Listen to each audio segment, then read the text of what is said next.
2024 সালে আকস্মিক সামরিক আইন জারি করে রাষ্ট্রদ্রোহের নেতৃত্ব দেওয়ার অপরাধে দক্ষিণ কোরিয়ার সাবেক প্রেসিডেন্ট ইয়ন সুক ইয়েলকে যাবজ্জীবন কারাদণ্ড দিয়েছেন আদালত। বৃহস্পতিবার সিউল সেন্ট্রাল ডিস্ট্রিক্ট কোর্টের বিচারক জি গুইন ইয়ন এই ঐতিহাসিক রায় ঘোষণা করেন।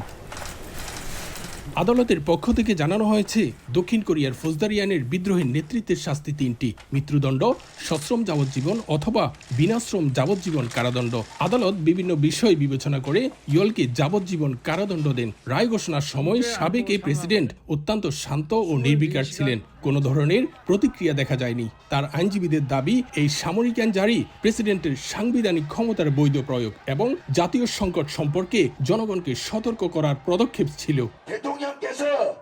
রায়ের ঘোষণাটি রাষ্ট্রীয় টেলিভিশনে সরাসরি সম্প্রচার করা হয়। সিউল সেন্ট্রাল ডিস্ট্রিক্ট কোর্টের বাইরে আগে থেকে অবস্থান নেই ইয়েলের শত শত সমর্থক। সাজা শোনার সঙ্গে সঙ্গে কান্নায় ভেঙে পড়েন এবং ক্ষোভে চিৎকার করেন অনেকেই। ইয়েলের অনেক সমর্থক একে রাজনৈতিক প্রতিহিংসা বলে অভিহিত করেন। রায়ের বিরুদ্ধে আপিল হবে কিনা সে বিষয়ে এখনো কোনো আনুষ্ঠানিক ঘোষণা আসেনি। তবে এই রায় দক্ষিণ কোরিয়ার রাজনৈতিক ও গণতান্ত্রিক ব্যবস্থায় দীর্ঘমেয়াদী প্রভাব ফেলতে পারে বলে মনে করছেন রাজনৈতিক বিশ্লেষকরা। দক্ষিণ কোরিয়া থেকে মোহাম্মদ হানিফ, সময় সংবাদ।